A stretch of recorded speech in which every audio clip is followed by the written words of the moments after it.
Okay. Well, All thank right. you. Thanks for the call. Appreciate it. Alrighty. Bye bye.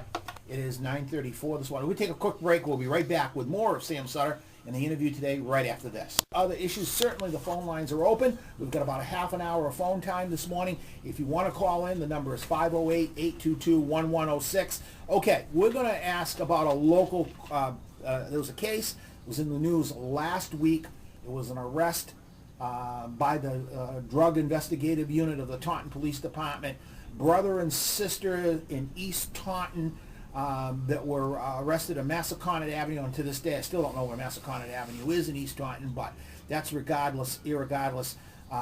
They were caught, money, cocaine, and it was 140 grams of cocaine and about 200 Oxycontin pills and so on. My question involving this case is, this is one of those cases that's considered a major drug deal and maybe a major drug arrest because of the quantity of the drugs involved and what is that, maybe you can review for us, because I've kind of lost track of what the policy is concerning that large amount of cocaine. Well, I campaiged very hard on wait a this. minute. Oh, another call? No. Phone, I got to turn your mic on because nobody's going to hear you. Okay, now you're all set.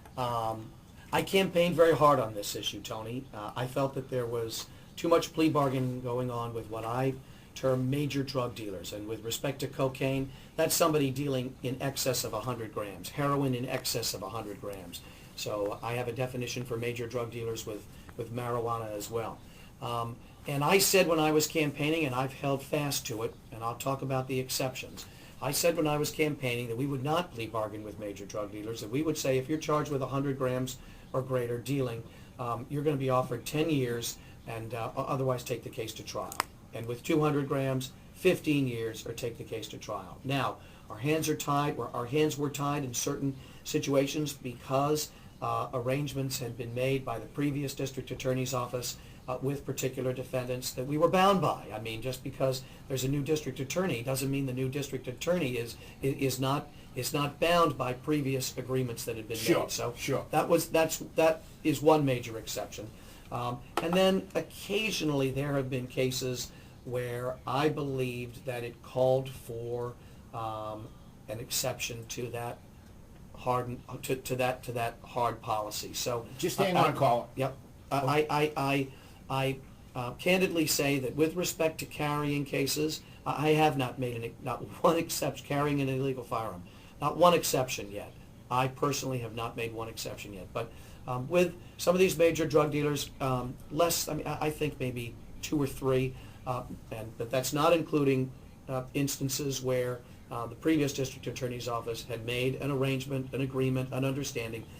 We were bound by those. So that's the essential policy. Now, it's very early in the case of this brother and sister, but they are facing the mandatory minimum in my office of 10 years. What's interesting, Tony, is, and I'll be very quick because I know we want to get to the call. Sure. What is interesting is that there is now a movement in this state to do something about the mandatory minimums with respect to drug dealing, and it's picking up momentum.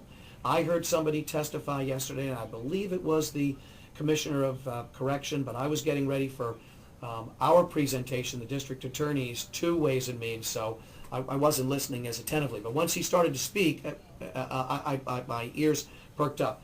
And he spoke to Ways and Means about what he felt was the need to not incarcerate drug dealers for as long as they are being incarcerated, that it's costing the state a lot of money, that they're not in there for a violent offense. Believe me, this is not my view. Yeah, this is what you This heard. is a view that is being expressed, and I think it may be part of legislation that's filed by the governor. It's not my view with respect to the major drug dealers, and however, it may be.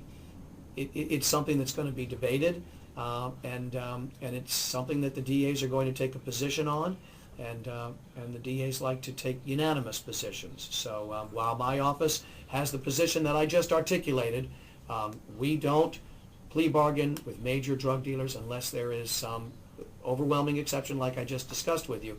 Okay. At the same time, there may be a change because of statewide law. All right, let's go to our caller. You're next on Hometown Talk. Good morning. Hey.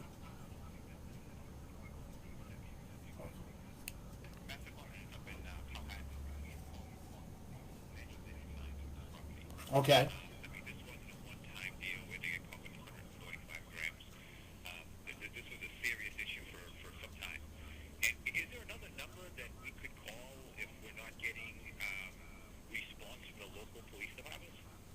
Well, you can certainly call the district attorney's office, and what I would say is this. It's really inappropriate to comment on a case when it's pending, but I can tell you this. Think about what I said. I said bound by a previous agreement made by the previous district attorney's office. That's not this case. And I said in almost 2.5 years, less than, I will check, but there haven't been many because this was a campaign commitment that I made, and I like to follow through on every single one of those. So but please sort of read between the lines of what I say. What's the district attorney's office number? The number is 508-997-0711, and if you're not getting any response from the Taunton Police Department, I'm not sure why, but I would be happy to speak with you or have somebody from my staff speak with you. Okay. Listen, thanks.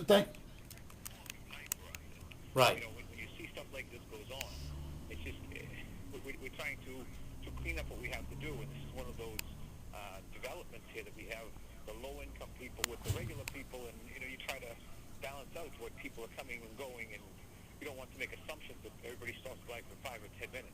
Those people are facing 10 years, each of them, and we'll see how the case proceeds. But that's what they're facing, and that's the offer that's going to be made. And otherwise, they can take the case to trial. Okay. Okay. Thanks for the call. All righty. Bye-bye. Very touchy case, and that was one of the reasons that when I talked to Greg last week about putting this on the agenda, is because a lot of people feel this was a boiling point that was there for a while, and finally there was an arrest there, and they did catch them with a whole bunch of cocaine and so on and so forth. And I'm not trying to prejudge them as guilty or whatever, but it was something that people had been calling about and talking about and so on and so forth. And there's a little evidence of that too. And maybe it's hard to say, but maybe some of those people might actually be witnesses in this kind of thing. Maybe they can testify that this has been going on for a long time and so on and so forth. So again, contact the district attorney's office if you feel that you want to press this even further, okay? Tony, it raises an interesting question, and the caller raised an interesting question. If you asked me some of the lessons that I've learned in 27 months, this would be one of them. I think having an ironclad policy is a very good idea. And just look at what we've done with the ironclad policies that I devised with respect to illegal firearms and gun violence. At the same time, I think something that I've learned in 27 months is that once in a blue moon, and let's leave aside the guns because that's sacrosanct, Yeah. but once in a blue moon on some of the policies, there is a compelling reason to make an exception. It's not anything that I enjoy doing because I do believe in something that I've articulated, which is you open up the Pandora's box with exceptions, which is, well, that exception, how about my exception? Or how about this exception?